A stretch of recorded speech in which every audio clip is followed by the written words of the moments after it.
Kerel, you are cracking me up with Outback, bitch.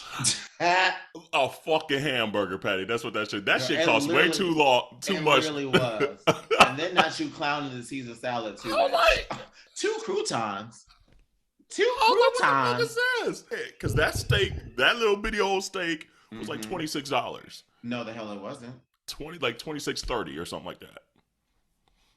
Houseway Make it make sense. in one universe. I was like, So I hope they and I respond. knows about some meats. Season pro ho. Okay. Hey community, here's what's brewing today. Serena's Evolution. Beyonce's Queen remix. And Ask Yo Aunteas, monkeypox. So get your cups ready for Minoritea Report. Not to laugh on monkeypox. I was trying to give it a little extra something so that people like, monkeypox. Monkeypox.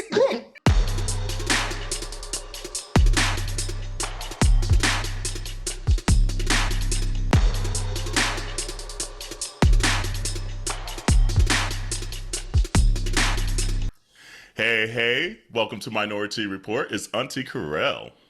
It's Auntea Dawon. And it's Auntea Jerrell. Hey. Hey, y'all. Welcome. Oh, yeah. And you know what? Last week was the big week, by the way. Like, if Last you didn't week was listen to last huge. week's episode, stop what you're doing right now. Listen to last week's and then come back to this week's. And then come back. But welcome to, so obviously it was a big week and we might have gained a few new listeners, community members They this about week. to say pounds, but like, bitch, what you say? You can see it through Zoom.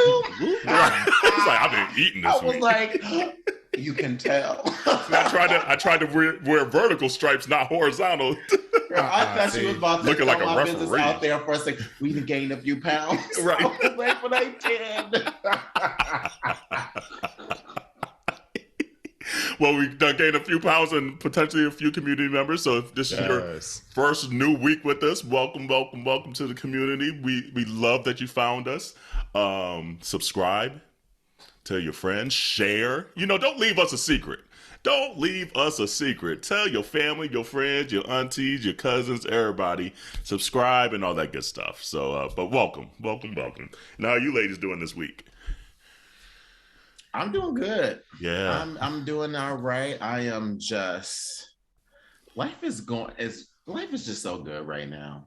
It's just after last week, everything has been flowing so well. Like I even failed an exam today because I've been studying, trying to get these certifications at my job.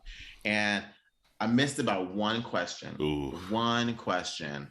And the truth of the fact is, I didn't have enough time to study like I normally would. Yeah. I only was given 4 days really just to study for this. And so the fact that I came that close with just 4 days of preparation, I was like, oh, I'm actually, I kind of know something. I know something. She said, I didn't kill all these brain cells. I got a little something. Couple left. I don't know, there's a couple. So yeah, that even happened today. And I was like, oh, that's all right. That's okay. I'm good. I'm good. That's awesome. So I know Dawon got his clavicles out this week. Michelle had them out last week, and you got them out this week. Yes. I know we're going to talk about it later, but I was supposed to wear this for market days in Chicago, and girl, that was not happening. And we'll talk about that in a minute. We'll give you the full. And again, new community members, if you don't know what Market Days is, we'll tell you later. But also, you might want to go back to, we have almost a yearly running thing on Market Days. So it's going to be a Market Days episode. For those that know, you know what you know. Yeah. Something always goes down in Market Days. So does. Ooh, Jesus. More ways than one. Yes.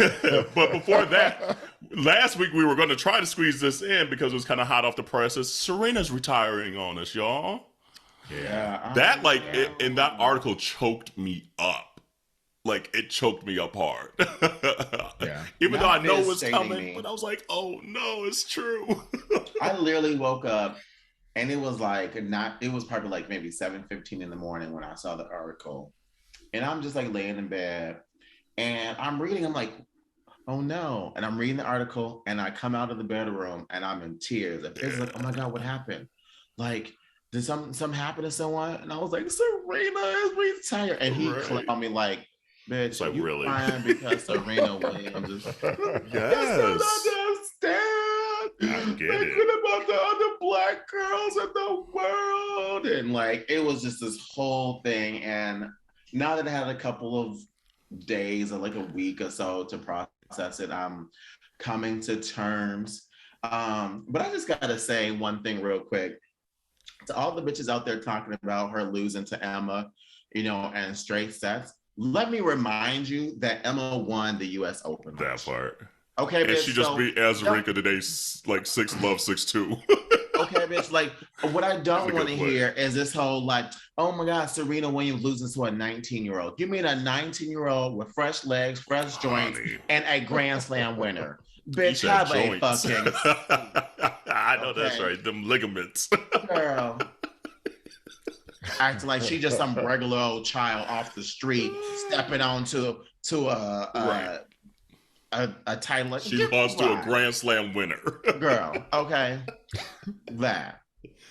Yeah, and at the end of the day, like she's been doing this for so goddamn long. Yeah. And you know the decision that she made was made a long time ago because there are tons of conversations that she has to have with like her endorsement companies, with her production companies, with her trainers, like all of these other conversations that are leading up to, you know, this is like this is it.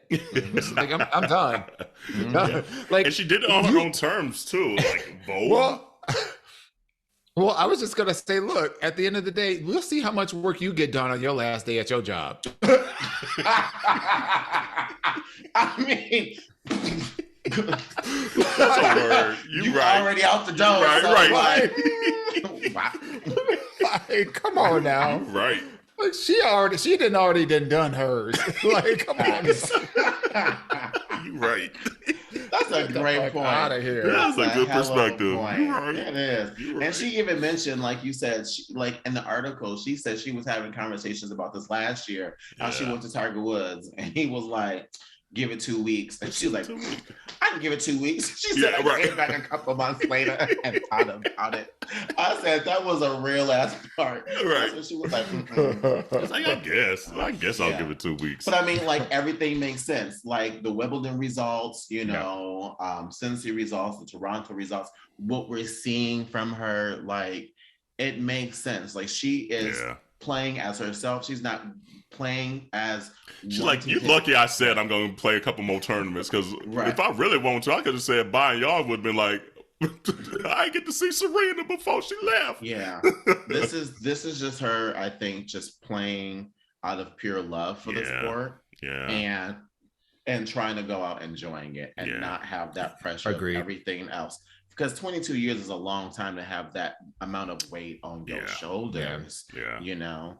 And she wants to have another baby, you know. So and she's turning 40 like in September, so it's just 41. Like 41, yeah. So it's just like so the body after a while, especially a woman's body, unfortunately, like there's a window to try to get all these children in, you know. So so we wish her not to be like, I mean, it's Serena. She's set for life. If she didn't want to do nothing else, she's gonna be successful in whatever she puts her mind to anyway. So. I would love for her to start a tennis podcast. Honestly, I could see her finding passion and talking about things in the tour and going over matches and stuff like that. I think Venus is going to be doing that because she kind of does it now on YouTube a little bit. Yeah.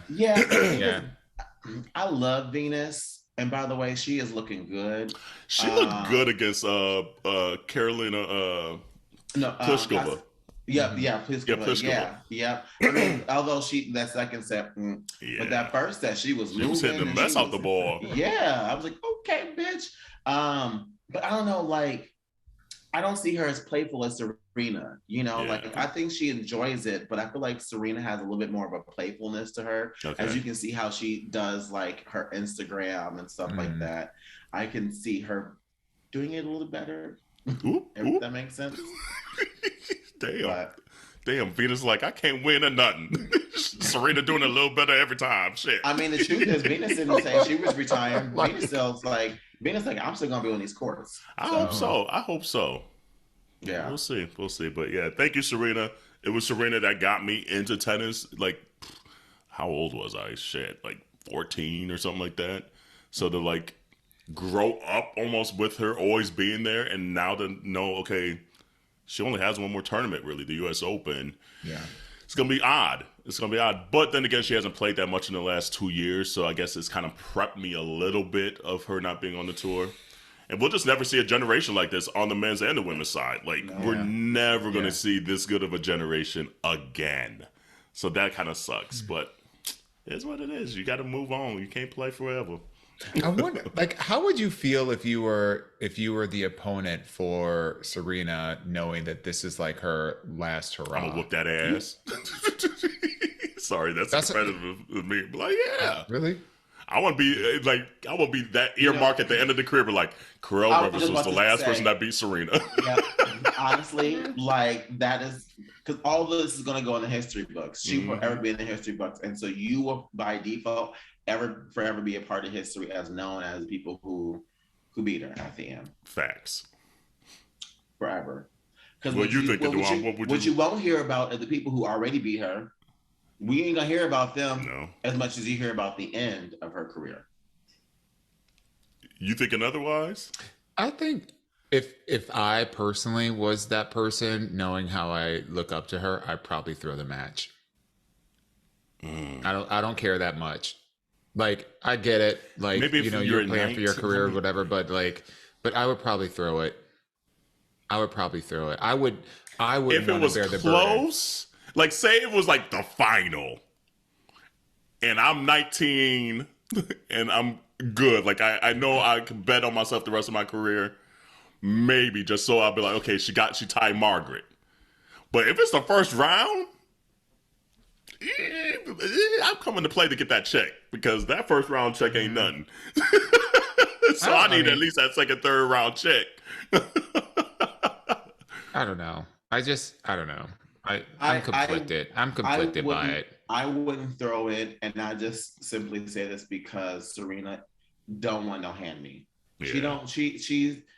I can see her being upset with somebody sandbagging so that way she could win.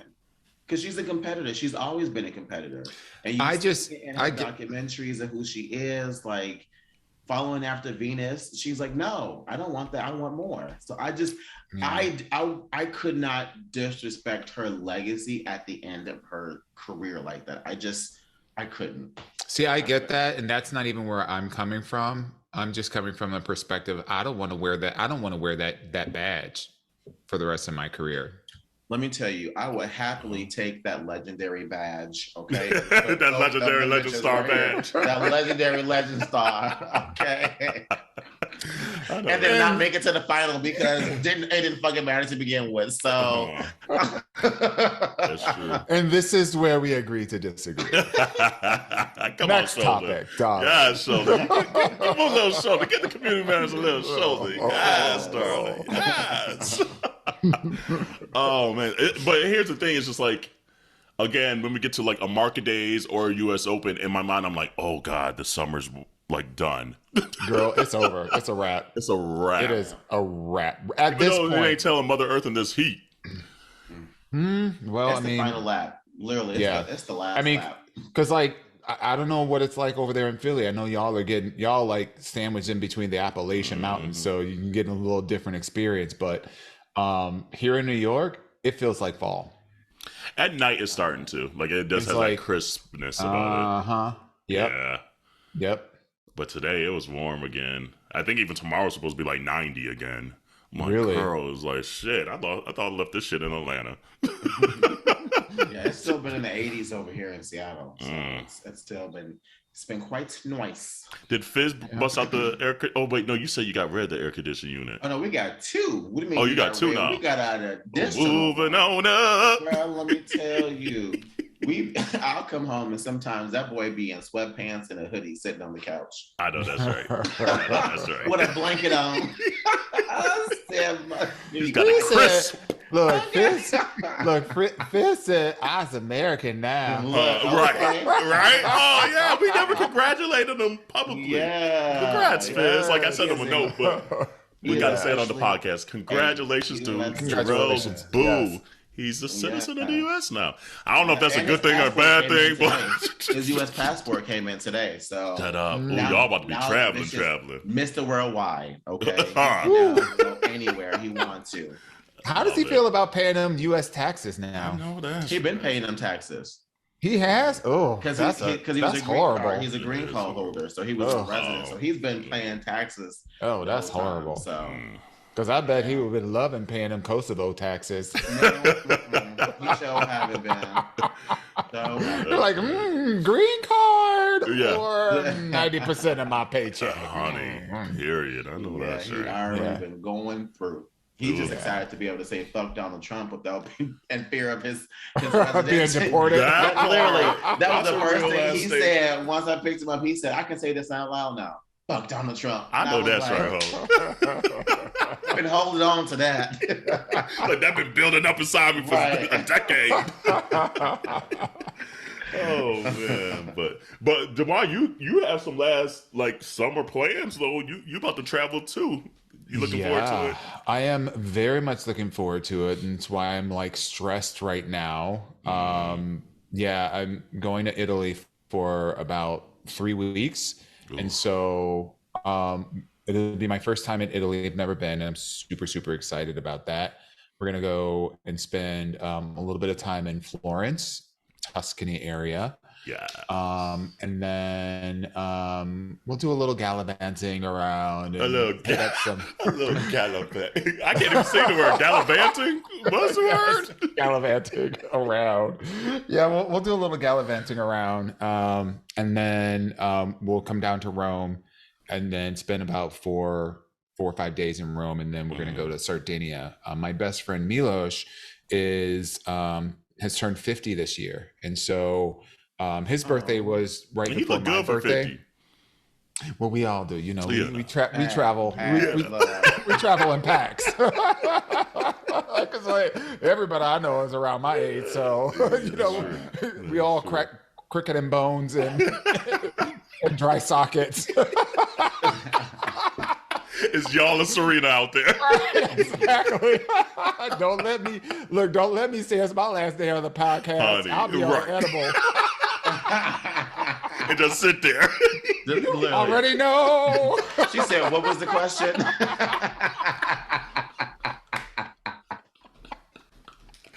That would go down as an all-time moment.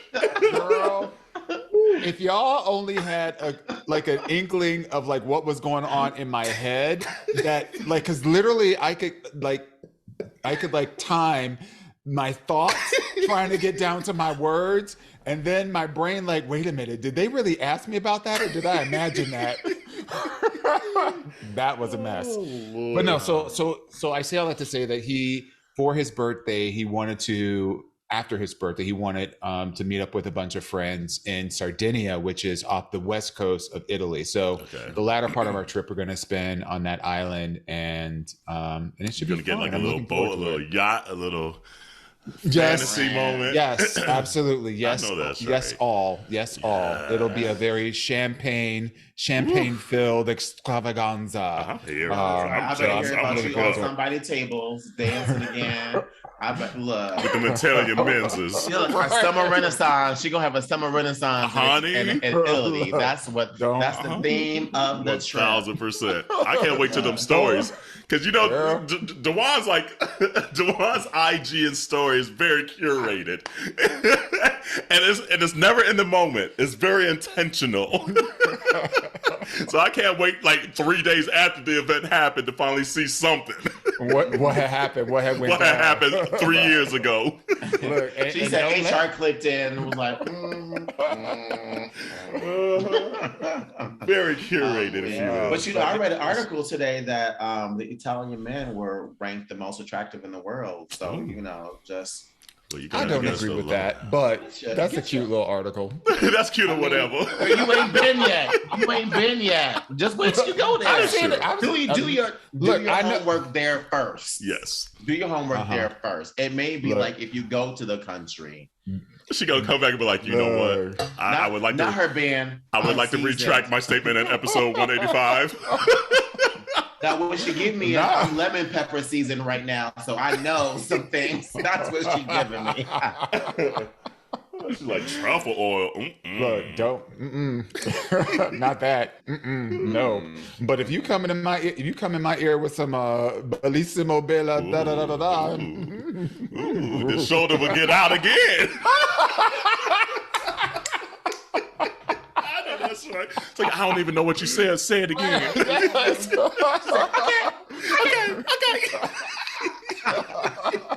I know that's right. Give it to me, daddy. Daddy. It's like, how do you say daddy in Italiano? Provolone. Right? Like to see that provolone. I know that's right. Oh my gosh. But I'm like whenever you have whenever I have like a big trip, like I want to make sure everything is buttoned up at work because I am not opening a goddamn app. I don't blame you. Not bringing a laptop. Like this is vacation. This is check out mental health. Yeah. This is like recentering myself, like just like completely disconnecting from all the stuff that's going on here. And, I learned last year with my kind of big vacation last year, the importance and how much my body needed it and how much stress I just carry. I think we all just carry a lot of stress that we don't even realize because it's been normalized for us. Yeah. And I'm in the same boat. So I'm doing everything I can right now, stressing myself out, working till 10 o'clock every single night, but it'll be worth it to just have, 2.5, almost 3 weeks of just like, time. So well, we'll miss you here on the podcast, but but we got our girl Landy. She's gonna be filling in for Landy me. will be filling in. Yes. So y'all gonna be getting all the community. Y'all gonna be getting all the tea. Especially with Kerel and Landy together. It's gonna be like celebrity death match for the next 3 weeks. I'm gonna be over here like on the screen like. Oh, because that hateration in the dancery. They be going at it. It'd be funny. But to let the record say right now, though, I've been very nice to her. I have not tagged her or dragged her at all. She's been coming for at least 3 weeks now. I have not said anything. At least 3 weeks. But she be dragging me. So. Okay. She don't. Okay. I think you're here. You're here one more week and then you're out for one more week, and then I'm out. Yeah. So, community, if you got any questions for Dawon next week, get them in. Ask me. And then ask your aunties and shit like that. Get them in that you want his response on. But okay, Market Days 2022. Here we go. For me, it started off terribly. Terribly. Oh my God. So literally sitting, working from home that day, a Thursday. My original flight was supposed to leave at 8 p.m. It's noon. Get a text. Your flight's been canceled. So yes, the airline industry right now is fucking crazy. So I'm like, oh my God, okay. Oh man, they rebooked me tomorrow morning at 5 a.m. I was like, that's bullshit. And it was like a connecting somewhere. And I was like, no, that ain't gonna work for me. So I hop online real quick and I see there was a 2:30 flight out of Philly with a different airline. And so I'm like, oh my God, I haven't even showered or nothing. I haven't even fit. And normally I finish packing like days ahead of time. Like that's just how I'm anal in that regard. Corey's like, bitch, you be packing like 2 months ahead of time. But this time I was like, you know what? I'm gonna try something different. Like, you know what? I packed most of it, but like my stuff that I need, because I knew I had to work that Friday a little bit, so I didn't pack like my like adapters and shit like that. 12 o'clock hits, I'm like, oh shit, cancel. I got to get to the airport because they wouldn't book it on the phone. So I'm just throwing shit everywhere, throw clothes on, and go to the airport. They go, well, sorry, sir, since you don't have a ticket on this airline, you can't do any kind of standby thing or anything like that. So I'm like, oh, fuck, I guess I'm going to go on home. Then I was like, hold on. What if I buy a ticket like for tomorrow? Can I just get on? And they're like, oh, yeah, that's a good idea. I'm like, see, that's y'all job. Y'all should be thinking of this shit, not me. Right. So anyway, get the standby. Go ahead. No, well, I mean, let's be clear. We are in an employment crisis, so we are not getting the cream of the crop as it relates to the people that we're interacting with. You're right. So get there, make it in time. The flight gets delayed. It was supposed to be 2:30. It gets delayed to 3:15. Okay, whatever. You know what? I can hop on this work call from the airport. Good, because I need to be on it. Blah, blah, blah. Then we get on the plane. Cool, made it. I was the last one on standby to get on. Perfect. Thank you, Jesus. We working it out, ain't we? Get on that plane and sit there for 2 hours. Like, pull away, get on the tarmac, sit there for 2 hours. It's sunny and hot as shit out. They're like, well, we're not sure why we can't take off, but anything that's going to the west, they're holding on the tarmac right now. And we're like, okay, that's weird. So I'm just sitting there, And so then they pull us back into the airport and deplane us. My check-in bag is underneath the plane because since I was standby, there was no more overhead space. And so they're like, sir, you got to check your bag. Long story short, for Thursday, did not end up leaving Philadelphia until 11 o'clock. Couldn't get my bag off because I was like, at a point, I was like, screw it. I'm just going to go home. I'll take the 5 a.m. flight. But my bag was on the plane. So I had to stay there and play the silly games that airplanes play because I was stuck. Or I would have just had to like screw the bag and pack a whole another bag and deal with it later kind of thing. So finally get to freaking Chicago at like 2 a.m. Get to Issa's place at 2 a.m. Friday morning. After being at the airport since like 12:30 the day before. Insanity. So I'll start there. That was how my trip started. Dawon, you go. And if you do the math, by the way, too, it would have been like, what, 3 a.m.? And literally, I would have taken off. An hour or two away. Literally, I would have taken off 3 more hours. Yeah. Mine wasn't anywhere near that complicated. Yeah, we flew in that morning. We flew in on Thursday. So we beat a lot of the traffic, even though we had a little bit of a flight delay on the way back. But I had coordinated with like 6 of my New York friends who had never been to Chicago.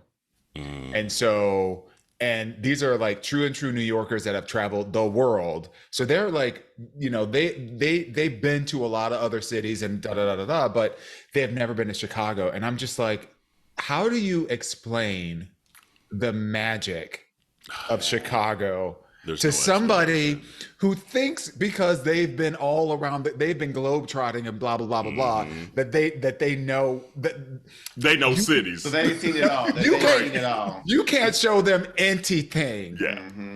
And so, I was grateful that they all decided that they were going to come, and I took like the reins of like scheduling like everything because it was a group of 8 of us. So, you have to like have not necessarily a schedule, but you've got to have plans because you can't just roll up into a restaurant with 8 people expecting to sit down. So, I planned a couple of things food wise, planned a couple of activities, like we did the architecture boat tour and a couple other things.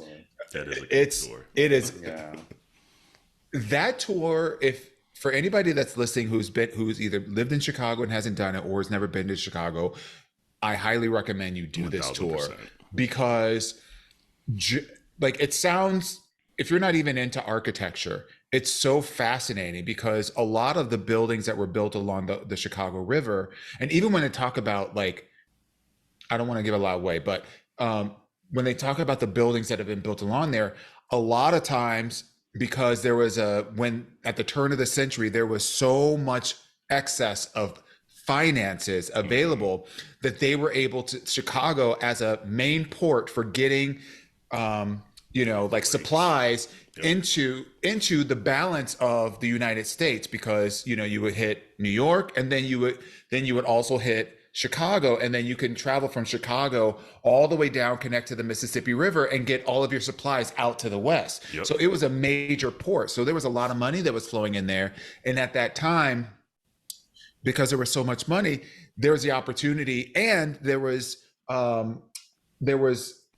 advancements that was made in terms of building construction with the use of steel. So it allowed buildings to be created that were much higher and with greater dimension. So with all this excess money and whatnot, all of these architects were basically getting these jobs to come to Chicago and basically do whatever they wanted to do. Have a field day, yeah. And so the Chicago skyline and riding along the river, you just get to see all these different buildings that are sitting next to each other that don't even look like they're from the same era, and in part because the architect that designed them to really reflect their ideal of what, you know, modern architecture should look like.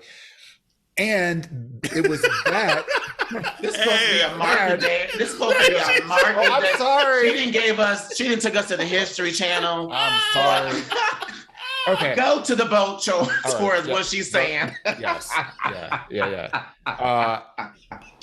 But you liked it. But I agree. It is a really good boat tour. All that to say, yeah. And I'm not into architect either. I would. It's stunning, especially like on a sunny day, and that light glistening off that water. Yeah, it's stunning. It's phenomenal. So I say all that to say that I had a bunch of things that were planned. We allowed ourselves to be flexible because nobody likes to be on schedule. You know, we like to have plans, but not be on schedule. So I don't roll like that either. So let me just say this. I'll just fast forward by saying by the end of the trip, these guys fell in love with Chicago. Yeah. Oh. Everything that I knew and I love about Chicago, like the people, the you know, just like the architecture, obviously, the coastline, you know, the vibe, you know, the nightlife, the food scene, like all of this. It was hard to encapsulate in a conversation, but they were able to experience it through their own eyes, and they were flabbergasted at when we finally got to market days on Saturday. And they saw all the shenanigans and the hooplas that were going on. I mean, they were just like, what the fuck is this? And this? and this? Like, and they were more surprised that they had never even, they heard about market days, but they never knew about market days. So they were just like, how was it that like, they were just looking at the menses, right? They come from all over. And I was just like, yeah. Chicago. Wait, y'all gotta see that on YouTube. Yeah, you gotta watch that on YouTube. That'll probably be a clip. It'd be like that. Honey. I mean, Chicago. Props to Kelly's, probably, but it's the milkshake that brings the boys to the yard. Honey, seriously, like it's out of the city. And while you and I have both lived a lot of places, Jerrell's lived a lot of places, and it's probably one of the most attractive men's cities, at least in the U.S. I don't want to say the world because I ain't been everywhere in the world yet. In the U.S. Yeah, boys be looking all good. Shapes and sizes, too. Honey. Yes, all shapes, sizes, creams. Yes. You'd be like, oh, you like to eat something? Honey. The Midwest boys be coming to Chicago. You be like, ooh, Jesus. Corn fed. One of the things that I absolutely loved this year. One of the things that I absolutely loved this year is I saw a lot of black guys. 1,000%. And I just loved, 1,000%. Yes, like, and like almost looking like circuity black gay men, not just like all like the hood dude, like all body all types creed shapes, everything. Yes, it was beautiful, beautiful. Just walking around, and I'm like, who is you? Really? That is so good to hear. It was amazing. Because that's one things about Chicago that I've always been like, okay. Right. I'd love to hear from market days to see that. But market days just seems to be bringing more collective. I love that. I will say, like, one of my favorite things about Chicago, and I tell people to go visit all the time, is for the longest time, I had like, especially when I was living in Minnesota, I was like, man, I can't, like, people ain't checking for me. Like, what the hell? Like, is this something wrong? I go to Chicago, get got within like gobble, 60, bitch. 60 seconds, bitch. Gone in 60 seconds, girl. I'll literally be gone. Yeah. Like, I be like, it's like, ooh, I do look good, don't I? It's like that thing is thinging, ain't it? Look, have no problem. I mean, like, I remember one time, like, a dude came up to me, like, I was in a group of people, like 8 people, and dude came right in the middle of the group and was like, hey, what's your name? Oh, I know that. I want to talk to you. Okay. And my friends were like, bye, bitch. I know that's right. Girl, and that is Chicago etiquette. Yeah. That is Chicago etiquette. Like, like when the flirt starts a flirting. Mm-hmm. The flirt starts a flirt. That's true. You gotta go. What I enjoyed this year is like, because most times you kind of get stuck into North Halsted area. This year I allowed myself to kind of go back to some other stomping grounds that I used to go to a lot when I lived there. So like I went to the beach on Friday and that was a blast and it was hot as shit. But like the beach was dope. Kind of stayed up in Andersonville one night, Friday, went to like Sofo and all that stuff. And that was hot as shit. Oh, God. Dawon met us out there, honey. He met us and I was sitting on a stool. She was melting. She was like the Wicked Witch of the West. Like, I'm melting. I was like, I was like too drunk. And then it was just so hot in there. So I was like, I just got to sit down. This is too much for me. Firstly, it was so damn hot, full stop, period, for the entire weekend. That sun said, I'm going to make you work today. You want all of this? Days, you going to work for this. It was probably the hottest market days I've been to. Yes. By far. Yes, absolutely. That's why I didn't wear this shirt. I was like, because she was wearing it. Yeah, I wore to wash your hands, wash your legs, wash your ass all weekend. MinoriteaReport.com, by the way. Thank you. Bing. The picture that I saw, it wasn't the Oh, you're right, because my shirt was off a lot. It was off a lot. So was. And looking good. Thick and delicious. This is the body you're going to get this year. Yes, absolutely. And looking good. So, no, like, I won't say there was, at least for me this year, too many crazy stories like in past. Just a lot of drinks, like just too many drinks. Met a lot of cool new people actually this year that like, just like through like the friend group I have already, that they've kind of like expanded their group and met some cool new people. Obviously got to hang out with my boo Dawon, got the Milos, the whole squad.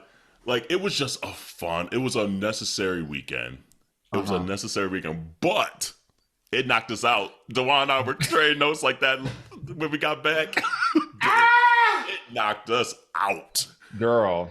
Out. First of all, one of the things I really appreciated about this time, especially coming out of like the quote unquote pandemic, even though we got a whole other situation. We'll talk about was just reconnecting with like just your Judies. I don't even want to say old, because like just your true Judies from Chicago, like Jacob and Shotty and just like a bunch of folks that like Rashad and Mario and like, I'm glad I didn't see Rashad the whole weekend.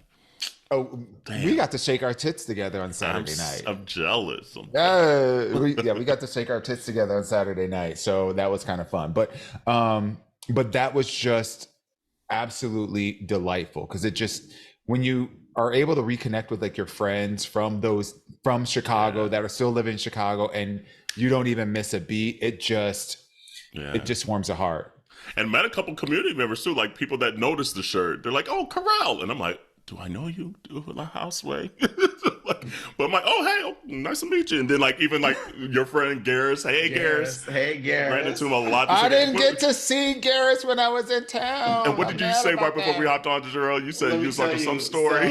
So I didn't go, but Garris sent me a story of someone else that he knew, and it was a video of market days, like the crowd of market days, right? And in the front of the crowd, you can see Kerel, and he's talking to somebody. And then in this video, there's hundreds of people in this video, and you got the circuit music from Hydrate going on in the back. So you got the and here you hear Kerel deep ass voice being like, yeah, so over there, that's where we over everything. I said, I can't help it. Damn. I can't help it. It's like that Negro gone. Shirt off, having a good time. She had her vodka crayon in her hand. Honey, period. Gone. I don't like. We were even at Roscoe. I hadn't been to Roscoe's like that in so long, and literally Dawon and I, like the squad, like other Jerrell and Josh and Mark, we were there for like hours. Oh, it was a Minority Report takeover of Roscoe's in the dance floor in the back. Honey, when they threw on that Beyonce and just kept let it going, it was a wrap. Couldn't tell us anything. Nothing. Her shirt then came off. My shirt then got unbuttoned. My titties all flopping out. Girl. And that was the first night. Like that. It sure was. Or that was Saturday. Saturday. Oh, no, Friday. No, that was Friday night. It was Friday night. It blurred. Yeah, it was together. Friday. No, that was Saturday. That was Saturday afternoon. Afternoon. Yes. Yeah, because the show was sunny coming through that rooftop light. Yeah, you're right. We left out of the back room of that all fucking drunk and sweaty and gross, and then sun was still shining. We're like, what the fuck is going on in here in this place right now? That's one of my favorite things about Chicago. I remember Scarlet Days too, on a Sunday fun day. Just dancing your ass off, and you can be like, oh my God, what is this? Too much. It's just Chicago still has that charm for me every single time I go there. I miss it with all of my heart every time I go back. I'm like, it just brings up great memories for me. Mm-hmm. And it's like where I really feel like I started to come to my own as a gay man. Yeah. So it's always going to be that charming to me. It's always going to be that amazing. Always going to have great friends that live there. Yeah. If I didn't live here, I would live in Chicago. If I didn't, 100%. That's the only other place in the United States that I would want to live. Yeah, that's the only place. The only place. I am like RIP to the dance floor at Big Chicks.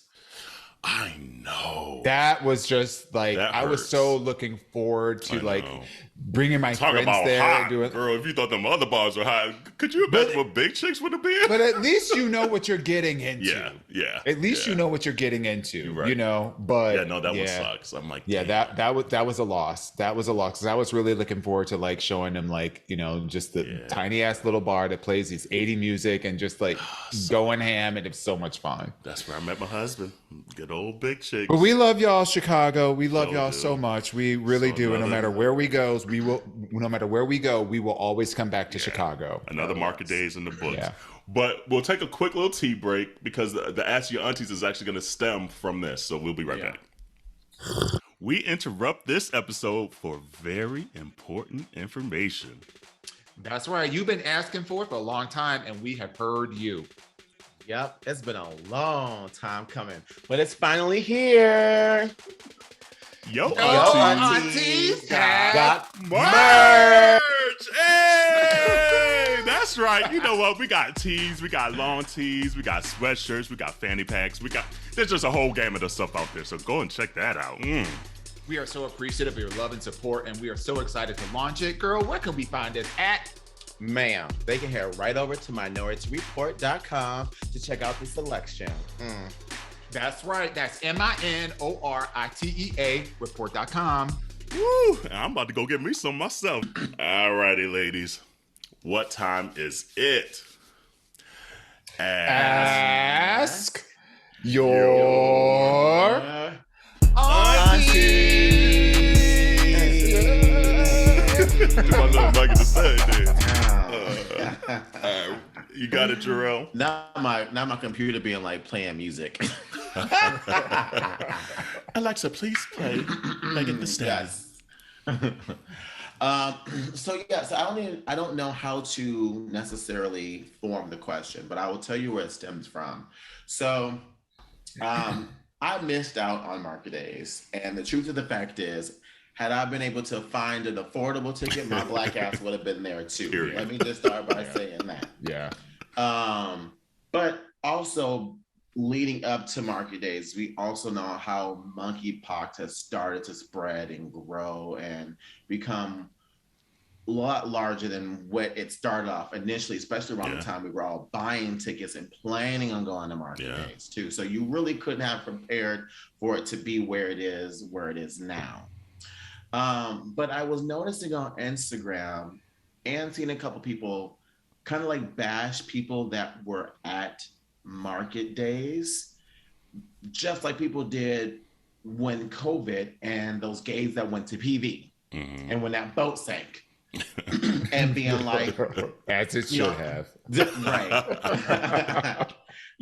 But then saying stuff like, this is type of stuff that gives the gay community such a bad rap, and like we have monkeypox out there, and people are calling it like a gay disease, and all this other stuff. How could they be so selfish and continue to go? And at first I was like, yeah, that's nasty. But I was like, wait, but I know so many people that I love that are actually good fucking people that are there having a great time. And they're none of those things. And so in my mind, I was just like, I felt conflicted because I'm like, my girls are there, my Judys are there having a good time, and I want them to have a great experience. But at the same time, I can't not agree with the fact that this is still like a super spreader type of event, and it really plays into the stereotype of it being a gay disease and gays not caring and wanting to fucking do all these things and stuff like that. So I found myself being able to like separate and have conversations, being like, okay, first of all, we got to talk, not connected exactly to HIV and AIDS, because that was a sexual thing, and not everyone going to market days are there to have sex, right? And so we can't necessarily compare them as apples and apples, maybe apples and oranges, but they're not exactly the same. And some people were going there and also not partaking in all of the festivities. Like for instance, that one club that was like, oh, we bought these giant ass fans so that way you can wear your shirts and you'll be able to go. I forget, it was one of the Circuit Party Club. They posted on Twitter saying like, I know it wasn't the Argon, because I heard that shit was a sauna. Hold on. So here's the thing. So that was their response. But then when you look at the videos of everyone there, ain't not a near person had a shirt on, and it didn't look like no damn big ass fans have been. Girl, that Aragon ballroom. I heard it was like steamy. So I thought it was just me. I'm like, I could not stop myself from sweating. Yeah. Like I was fanning myself. I had like a little clickety clack fan or whatever, fanning myself the entire time. I sweat so much that I could wring out my shirt. Waterfalls. No, no, ma'am. It's a no for me, dog. And I think for me that was what got me. It wasn't the monkeypox, but that's what got me. It was hanging out, dancing till 5:30 in the morning in literally a hot ass humidifier. right, yeah.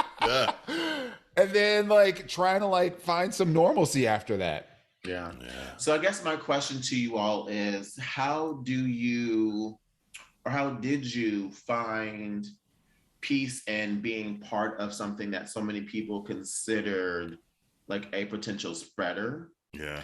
And given that we have the platform that we have, I think it's important that as gay men in our community, we have these conversations, because there are some people on the side of the scale that's like, hey, we need to do better, and we need to, do things. We need to put to me, it's not selfish, but put our desires and our wants, aside for the greater collective. Right, exactly, for the greater collective. But then there are those who be like, I just want to live my life. I get one life, which you can't argue that at the same time, because I'm not going to tell somebody what to do with their own life.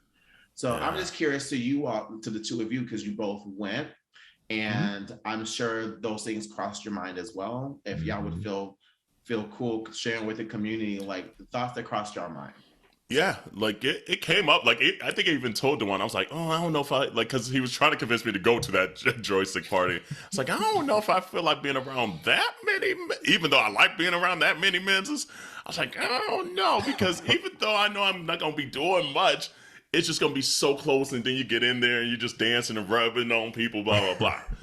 And I was trying to convince him by saying, well, you can come at 10 o'clock when it opens and then leave at 12 when it gets busy. Like, yeah.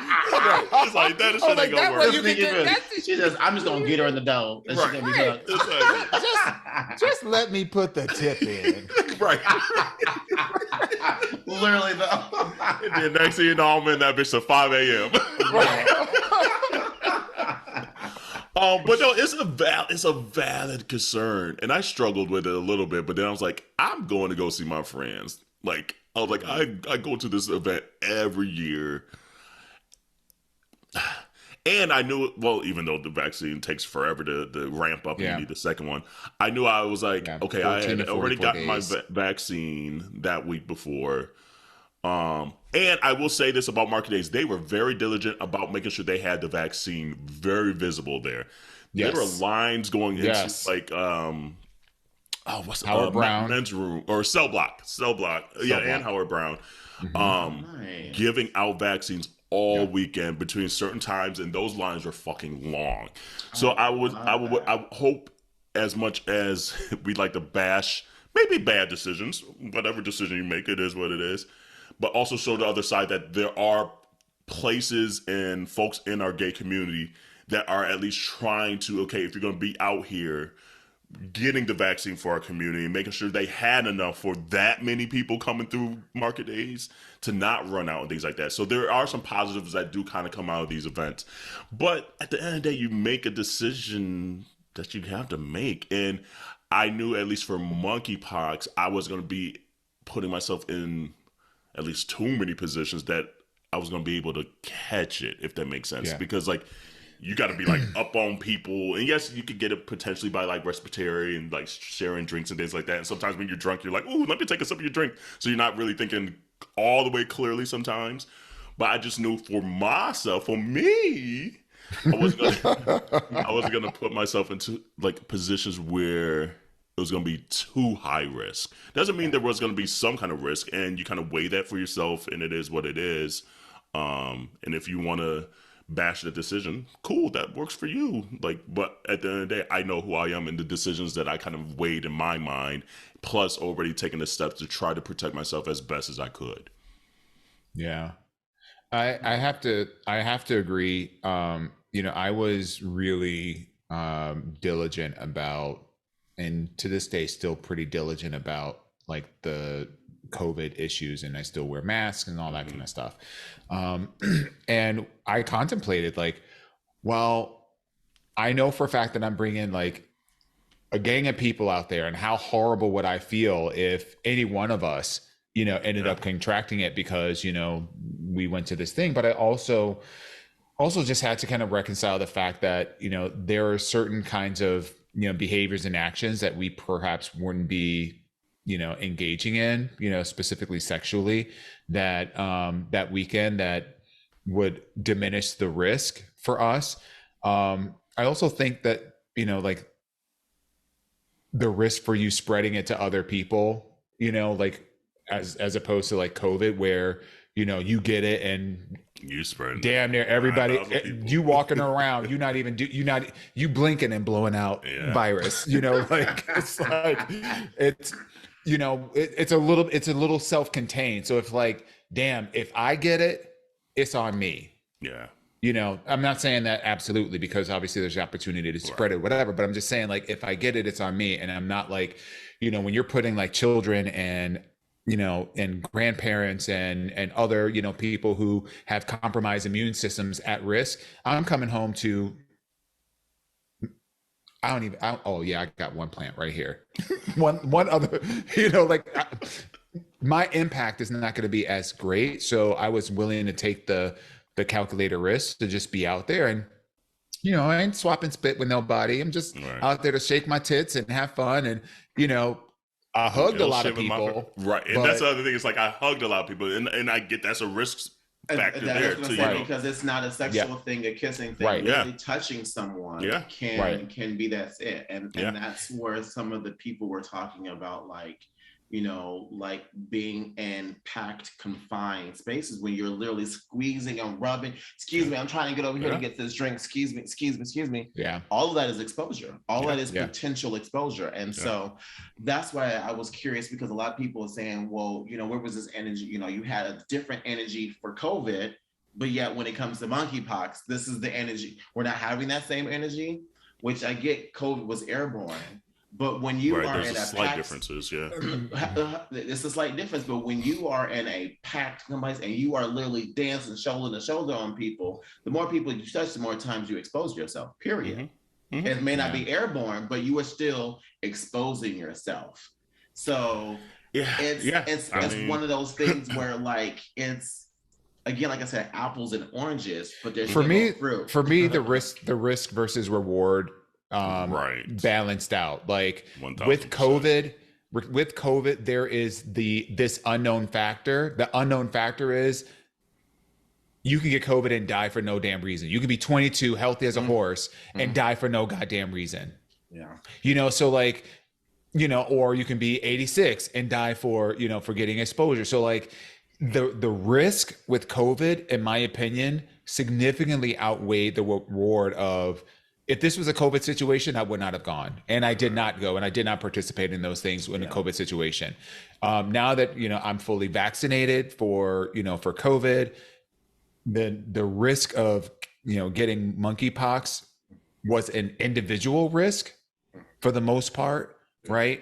And that's where I drew the line. And I think also I grew a lot from the COVID experience. Like, I harbored a lot of judgment, you know, towards people that went to super spreader events, you know, and at the end of the day, people are going to make choices for them based on their experience and what they're willing to risk. And, you know, and we all make choices based on the information that we have. And it's just like looking at your parents, you know, like, oh, I wish they would have done this, and I wish they did, but they didn't. They didn't. Yeah. You know, so like, why get myself worked up over what somebody else is doing? You know, I need to be worried about myself. And when I look at my risk versus who I might be potentially impacting around me, I was like, the risk is pretty minimal. The number of cases is still at a much lower. I mean, listen, there was shit going on in PV when we had 100,000 people dying in one single day. We're not in that situation. It's a completely different situation. We got people that are contracting monkeypox, but we don't have 100,000 individuals dying in the course of one day as a result of monkeypox. To me, that's a little bit of a distinction. Okay, come on, logic. I'm not arguing that. I guess my follow-up question is, so do you think that knowing that, you think after going through COVID, that has kind of maybe changed your own mind as well, as far as the risk factor? Do you think that moved the needle as far as like wanting to not necessarily like shut everything down again and being more like, you know what, I'm going to risk a little bit more? Do you think that may have played a role in it as well too? I don't think so. Interesting. I don't, and maybe subconsciously, but I think in my mind, I just knew, at least I educated myself and knew the risk factors were different than a COVID. And I think that's what it kind of came down to for me. It's just like, okay, yes, you might be hugging people. Yes, you might be brushing against a lot of people, et cetera, et cetera. But the likelihood, like, I don't know, the likelihood was just different than COVID when it was like COVID. I don't know even how to explain it. And maybe it's justifying the way you need to justify it in your own head to go and have fun. Yeah, because they'll say none of our asses are doctors, so we can't. Right, you know, but it's just like, like, at least from what I've read, and I'm trying not to. There's more to my story than even meets what I'm saying, that I don't want to put nobody else's business out there. So that's why for me, where I'm like, there's even more where if I was in a situation and didn't get it, me going to market days, I'm probably not going to get it. And I just got this vaccination the week before. Mm-hmm. So for me, it might be a little different situation because of some other personal shit. Mm-hmm. And it's not my husband. My husband didn't get monkeypox or nothing like that. No, but so for me, like I had folks in my vicinity that got it. Yeah. That Kerel ultimately didn't get and things like that. So I had kind of already even weeks before even getting the vaccination kind of almost was like, oh shit, okay. Oh, 2-3 weeks pass, I'm good to go. But, go ahead. And I would even say, my perspective towards people who contracted monkeypox, regardless of how they did it, whether it's, going to a party or going to this or sleeping with somebody or whatever, like my attitudes towards those individuals have completely shifted. I harbor no judgment, of their actions as a result of, contracting monkeypox at all. Full stop. But I guess my question to you all is though, like, about and come up to the mic a little bit. Sorry to hear. The creative collective, and how so many people are trying to relate monkeypox to gay men. Like, I think that's where I find hard shifts within even my own self. But do we do it when they go to like baseball games, like when all the straight men go to baseball games and football games and soccer games all summer long? But the narrative isn't straight men. The narrative right now is gay men. But I think we need to shift it to straight men then, like, because they're finding ways to make it to gay men is my point. But I guess I don't disagree. But if the narrative and the spotlight is already on us, what are ways that we can do to shift that narrative and be like, this is not the same thing as what people were trying to do back in the day when it came to HIV and AIDS? Because those were the main people that were, going to the hospital and getting tested. It's kind of like with HIV and AIDS now. There are more straight people getting than gay people. But that's also because we do a better job at taking care of ourselves and also getting regular. I can't tell you how many straight men I know that have been like, oh, I'm 33 and I've never been tested a day in my fucking life. Yeah. Yeah. Ooh, so I would hate to be a straight woman. Ooh, right. So that's my point though, is like, how do we change that narrative? I think going to market days isn't going to change it, honestly. They're going to continue to have that narrative because they're ignorant enough to continue to want to perpetuate that narrative. And they're going to look for anything one way or the other to justify that narrative. Because if it's the sheer amount of people being in the vicinity, then don't go to no fucking baseball game. I don't want to see I don't want to see you at the shore with all them bikini people and all in the water touching people. I don't want to see you at no event this summer. Then stay your ass at home too. Then, period. I think I think the part that's missing that goes with the narrative though is more so that, like, how many of these queer events circle around sexual things and hookups and stuff like that. People ain't hooking up at baseball game. Well, let me take it back. Yeah, I was about to say. There's always have to reel that one back. It's like, never mind. You're right. No, I get that, but at the end of the day, I think they're going to justify it the way they want to justify it to make it look like it's a gay disease, is I guess what I'm saying. But I guess yes, it might be more hypersexualized. But do we care? Do we care? Yes and no. That's the whole point of yes and no. The questions today is, okay, so yes and no, that's great. I'm just curious. I guess the questions is to help understand that line. Because I completely agree. Like, I still may go out every now and then, but I also make sure that I'm not going to a crowded ass bar. I'm making sure that I go what I got, elbow room. You know what I'm saying? But I'm still going out, and someone can see me going out, may think, oh, here's Jerrell out in these streets. We got monkeypox going on, but it's not the same. So I still want to know what that line looks like for individuals. This is why I think it's important that we have these conversations, because y'all line may be different than my line, which may be different to other people's lines. And I think it's important that we use our platform to encourage these type of conversations, to respect the line of each other, you know, because you have your own individual lives, and it's not about judging, it's about understanding. And so that's why I want people to start having these questions, to understand where someone else may be coming from. I also feel like they're like, the Conservative Party is grasping at anything that's going to make the news. Yeah, anything, 100%. Regardless of, you know, like how accurate it is, how inaccurate it is. They're grasping at this morality straw, you know, like, oh, well, you know, this is, all these homosexuals are out there having sex and da da da da da. Meanwhile, you know, they're out there wanting to do the exact same thing. And are either jealous or either jealous that they're not, because they're not attractive. Yeah.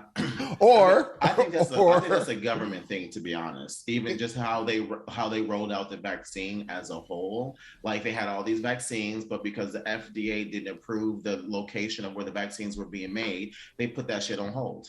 I mean, we were ready to go. All the same biases exist everywhere. Yeah, and the good news is that at least at this stage of the monkeypox being out there, and you know, and whatnot, at least at this stage there is a vaccine, because we went a whole damn year and a half without any kind of protection. Absolutely. And people were out there, you know, shaking their tits for Jesus, dropping you know. But and that's why I started, like, my first sentence was like, these same folks that are saying they're at market days are not showing the part where our community was literally handing out monkeypox vaccines, and how long those lines were in that fucking heat. So our community is trying to do the right thing. Yes, we're out there shaking our tits and stuff like that, but please also show the other part of it. And there are, that probably doesn't get out there as much. And there are, you know, like, health officials that are, like, I've seen when I was in Chicago, here in New York, when I've traveled, you know, LA and San Francisco, I've seen health officials getting on TV with PSAs talking about that this is a universal issue, not specifically relegated to one population or another.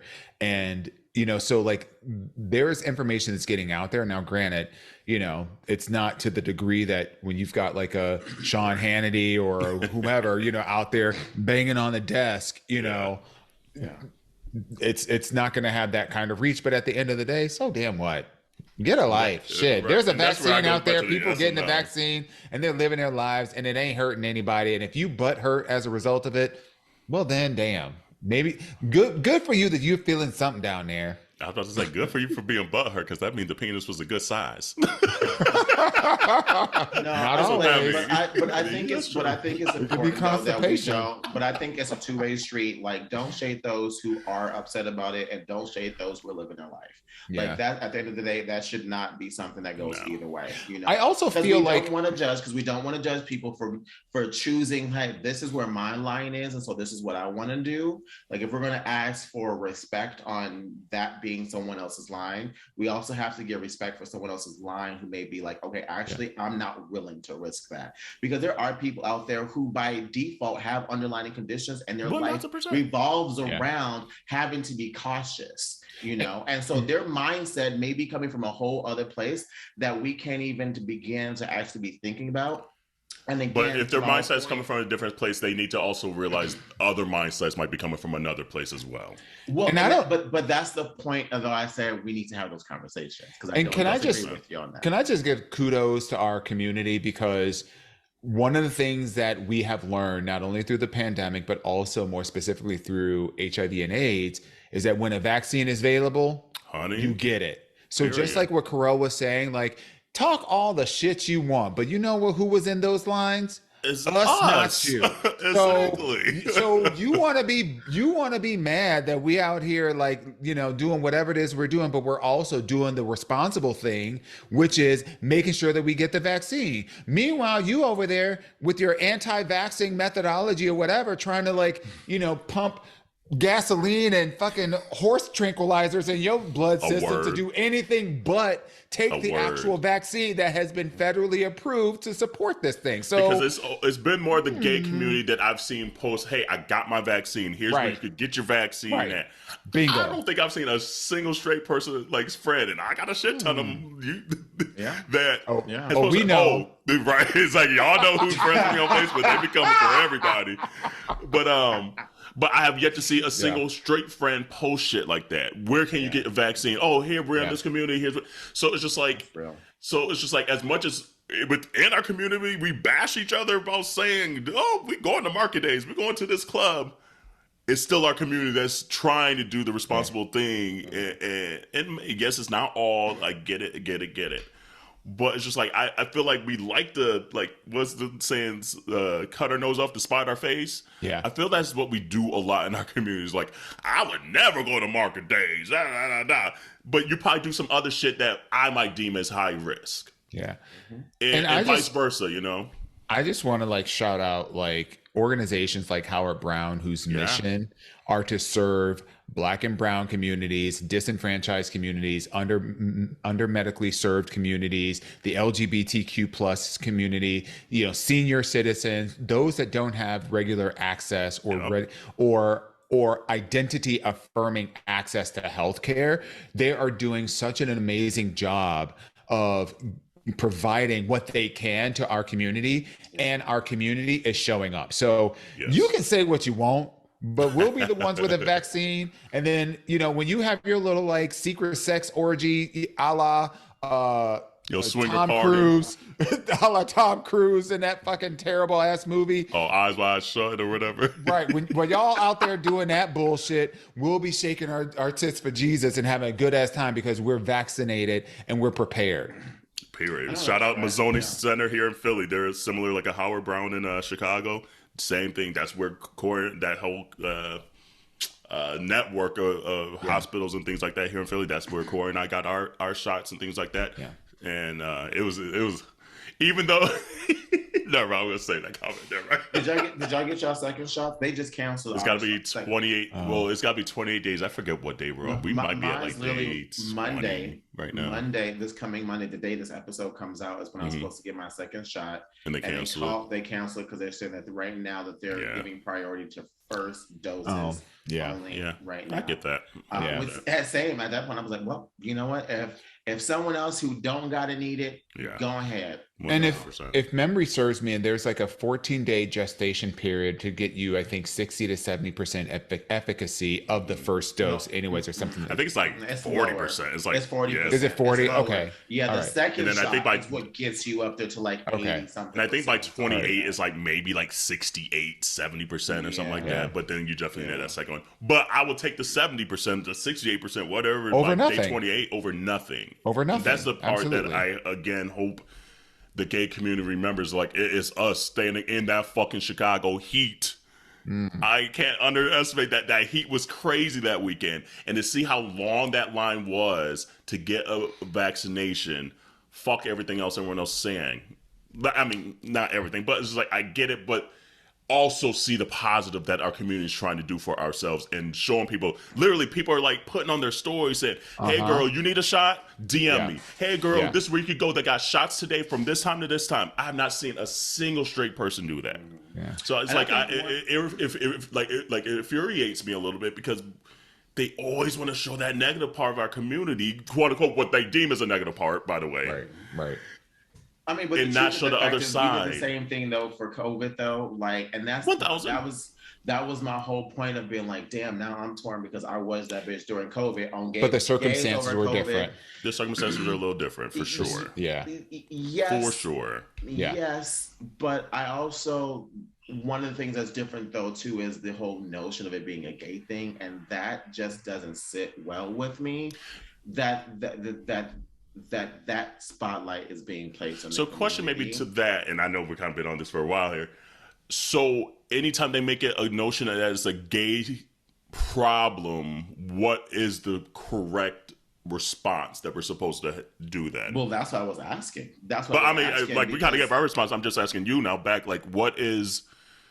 maybe community, like what is like for those that were like bashing the gays that went to a market days or go to whatever party this summer, what is supposed to be the proper, in your eyes, the proper response, since whoever they is making it a gay disease when we know it's not a gay disease? Well, the thing is, no, don't say we, because the we is the community.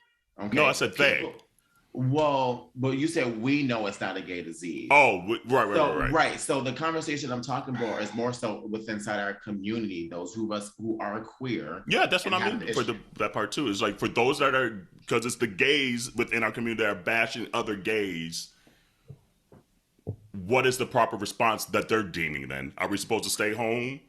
Well, so and that's why I wanted to ask you all, because some people would say don't go to large events like that where you don't got it. So just to go to the larger events, like that. Because like the truth is the fact that I still go out, but I'm not going to a place where I'm gonna have to body check or squeeze through people. One, I don't even fucking like people like that, no way. So that's never gonna be my forte. I never want to be in a place where it's that, unless it's that. Unless it's market days.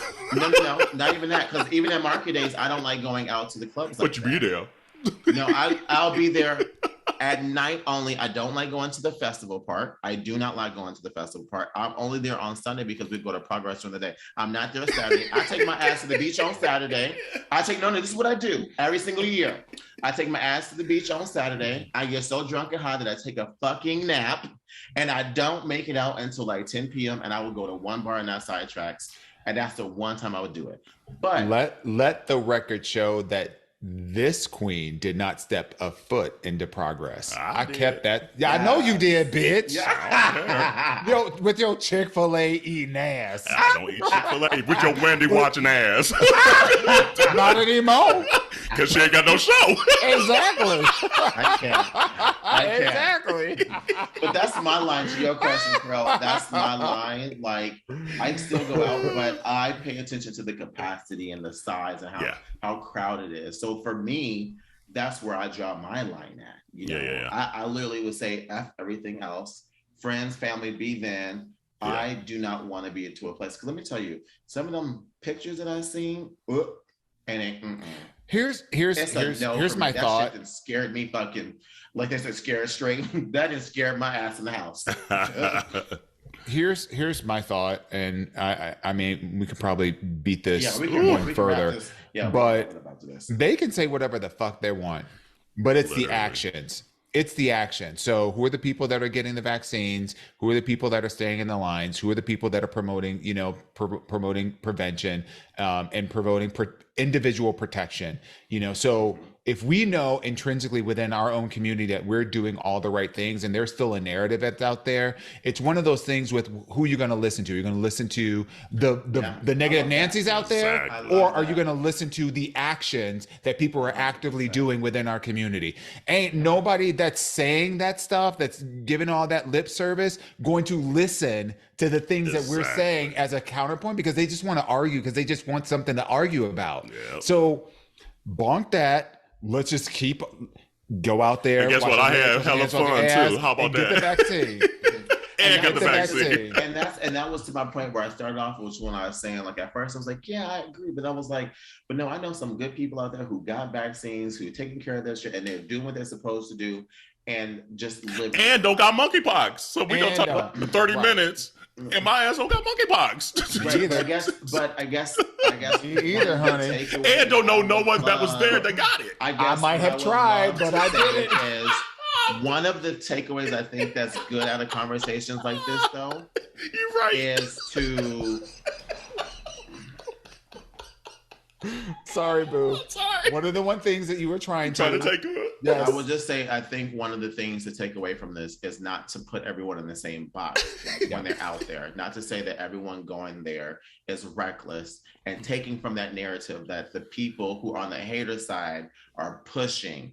That's the thing that's a good takeaway out of this conversation. But even if they want to be reckless because they decided for themselves that's what they want to do. And here's the sad thing. It might, but it is like, I can't control nobody else. All I can do is control myself. So if their line is, I decide to be reckless, they decide to be reckless. I can't take that on. I can't. I cannot. It's not about taking it on, but it's also about just being vigilant of who you surround yourself with. Exactly, but I don't have reckless ass friends. But I'm just saying, out of the thousands of people, there's going to be some reckless ass people out there, and that's a fact. But I'm real not quick co-sign that they should just do whatever the fuck they want to. Get your fucking vaccine. That's what I'm going to co-sign. Don't be reckless. Be responsible. I like how she asked the question and she don't like my answer. I didn't ask the question. I didn't ask the question. It was your Ask Yo Aunteas. No. That was a different part. That was a different part to it. I was talking about where that line is for you. I didn't talk about being reckless and not giving. So what do y'all think about this whole conversation about who Beyonce choose to leave off of her edit on the QueenS remix? The only one that kind of hurt me the most was actually Tina Turner. I was like, you done gave a whole dedication to Tina, and you ain't put Tina? Yeah, you gotta put Tina somewhere. And for me, it was Mariah.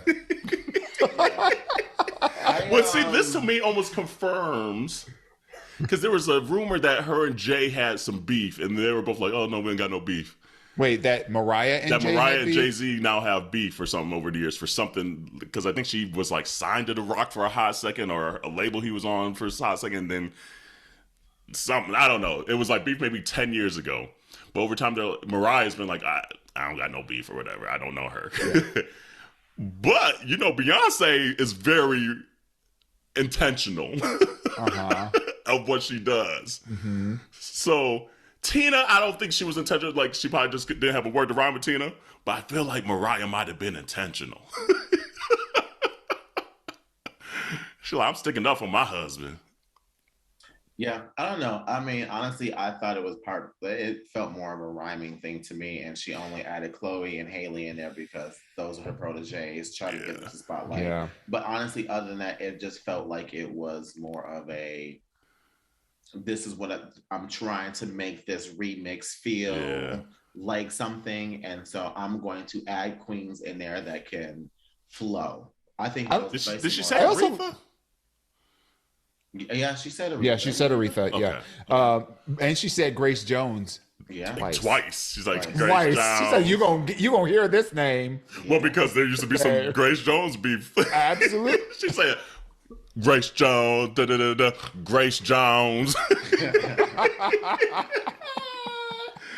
See, that's why I'm like, ooh, Beyonce's intentional with his shit.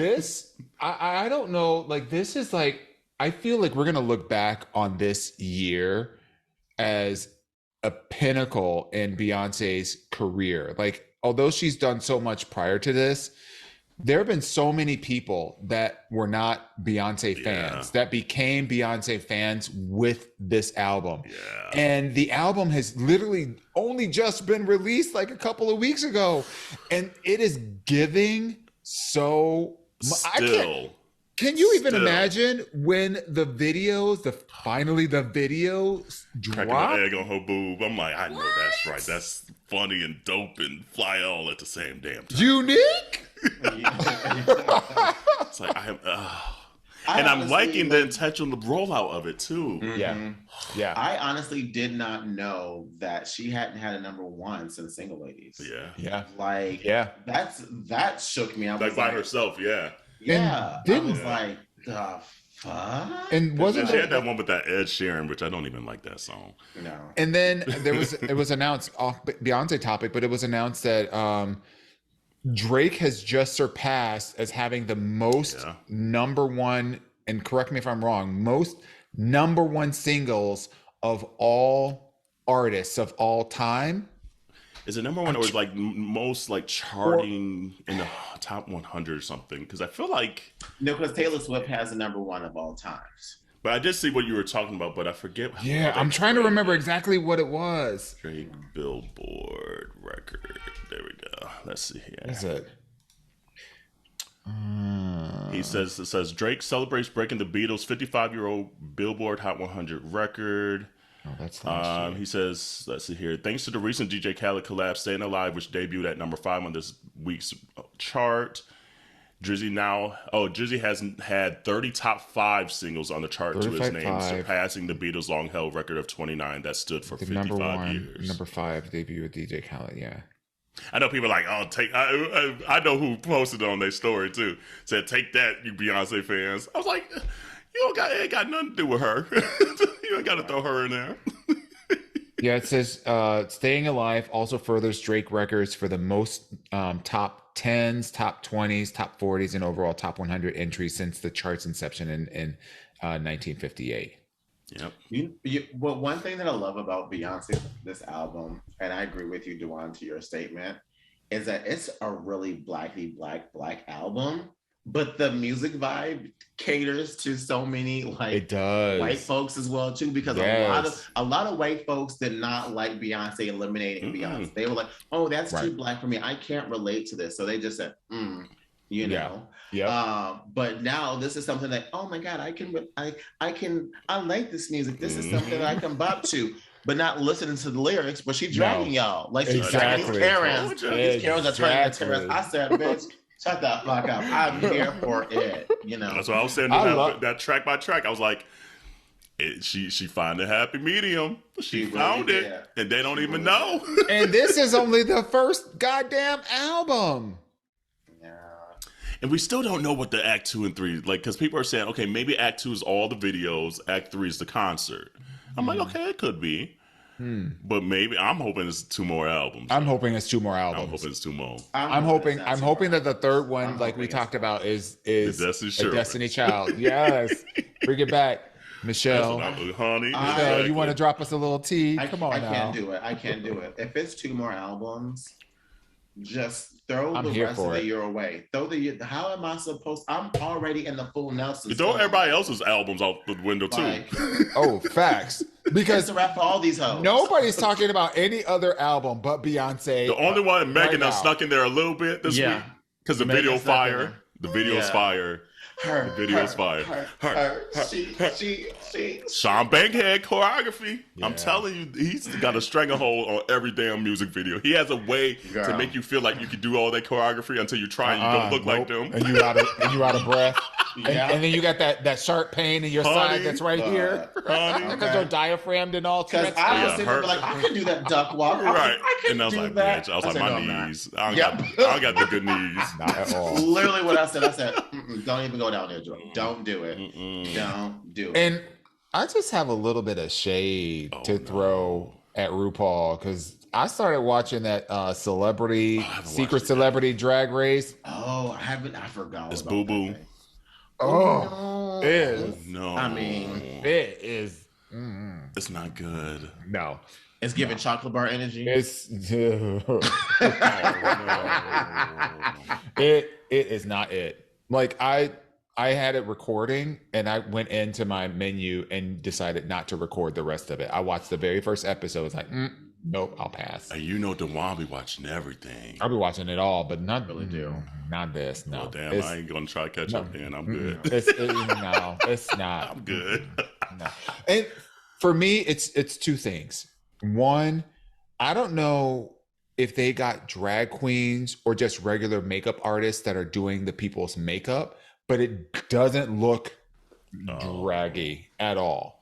And then number 2, these people are doing drag performances, but it's like it's highly choreographed from behind. So it's like basically you have a person that's like walking back and forth and doing a couple arm movements, but they're not doing anything. So like it's not giving. Literally, it's not at all. And giving pedestrian drag. Yes, dang, not cute. So. I mean, community, if you have a different opinion, we would love to hear that. But I don't think I won't be doing any RuPaul celebrity secret rendezvous reviews anytime soon. So it's a pass. Well, I ain't going to spend no time on it. Let's say less. Period. I do, however, like that Monet Exchange is one of the like coaches. It's Jujubee, Monet. I can't talk today. Jujubee, Monet Exchange, and the one from Canada. The host from Canada. Yeah, her. Oh, Brooklyn Heights. Brooklyn. Sure. Oh. So I feel like Brooklyn know how to paint though. Brooklyn know how to paint. Ain't none of them painting them faces because they look like somebody grabbed them by the back of their head, grabbed a fistful of hair from the back of their head and pushed it into some chalk and said, "Here you go, you're done." Not the Mrs. Doubtfire. Hello, Iyanla Vanzant, speak it into the hole. Right. She said, "I'm gonna go yell in the bushes. I'm gonna go yell in the bushes."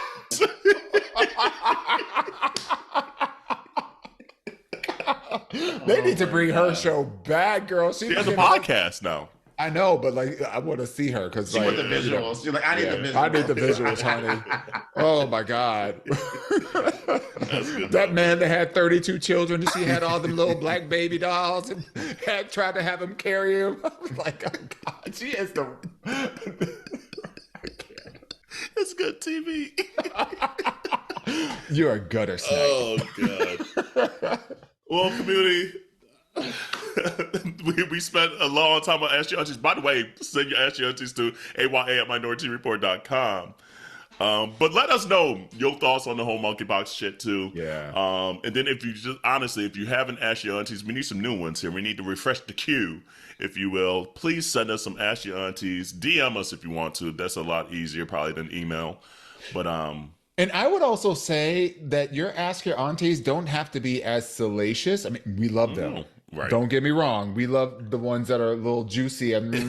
But if you've got something that's like, like job related, you got something about driving your career, you have something, about like, making steps in your personal life, buying a home, whatever, like, no holds barred. If you've got a question, ask it. Ask Your Aunties. 100%. We're here for you. Absolutely. Anything else? I guess we're a little longer today, but that's it. I just love y'all, and I love the community. It's just the fact that we get to do this every single week, right? 185 episodes in 3 years. Like, this is literally the highlight of my day. Yeah. I'm so glad that people are getting real good value and entertainment out of it. And I love when people just like serendipitously send us like DMs or messages or whatever that just like say from admin today. That brought me to tears. Shout out to you, admin. Yes, I just want to say really appreciate your videos today, just encouraging us and your kind words, and just to know that like we are a part of your day while you out there working and slaying. Like those work that I just can't. Literally, all of us were talking about boo. We all was taking a bite of the bread train, talking about like, honey. I was like, don't get me crying in here. And what it was just like he just feels like he could live his authentic life because he sees us living our authentic life. Yes. And the crazy thing is, like, we just try to be just like you. Like we're just taking it a day at a time as well. So for someone to say that, but then also to someone to maybe notice growth out of us, that some days just being yourself you don't maybe see as easily. You're like, shit, this went wrong and that went wrong and I still gotta do this. It's interesting just to hear that feedback now. You're just like, oh wow, I guess at least the perceptions that I kind of got it together, So that's what made me boo-hoo more than anything, because it's just like there's times where I don't feel like I have it together. Some days I am duct tape and some Gorilla Glue over here. Girl, you're better than me. I'm over here with Scotch tape. And even like the OGs that have been rocking with us since like day one, like Dominic. Yep. Ellen. Mm-hmm. Will Ferrio. And Brandon. There's so many that be like sending. Even Brandon sending like little like text messages like, "Hey, we enjoy." Like this last episode, it was a good one. Just to took our own home. It was a good one. Yes. And Michelle was such a gem. Like she is just a sweetheart of a person that made that conversation way easier than I thought it was going to be. Because it's just like, okay, it's like a big name celebrity and this and that. Mm-hmm. And at the end of the day, I hope what came across is that we're all just humans still trying to figure life out. Yeah. And to kind of get that feedback. Even Corey, who don't be giving no feedback, teared up. He's like, I'm proud of you. I was like, thanks, boo. I just listening back to the episode, it was just cool because like I was saying before the podcast, like we had her on there, but it really didn't feel like we had a celebrity. No. Michelle Williams. It was our friend, Michelle Williams on there. Like, it was Auntie Merlot. Who was talking about? I know you keep saying Merlot. You keep saying Merlot, but it's Auntie Cab. It is Auntie Cab. That's right. That is Auntie Cab. But like, it just like having regular schmegular conversations about lemon pepper chicken and like and truffle, truffle oil. Like it's great. Yeah. So we appreciate you, community. Literally, like we really do. Yeah. We wouldn't be where we're at without you. So we appreciate you. And I guess this is just the beginning. Here to 185 more, I guess. Absolutely. Here we go. Sign me up. Right? Yeah. Exactly. Yes. And continue to wash your hands, your legs, and your ass so you don't get monkeypox, and see you next week. Bye, y'all.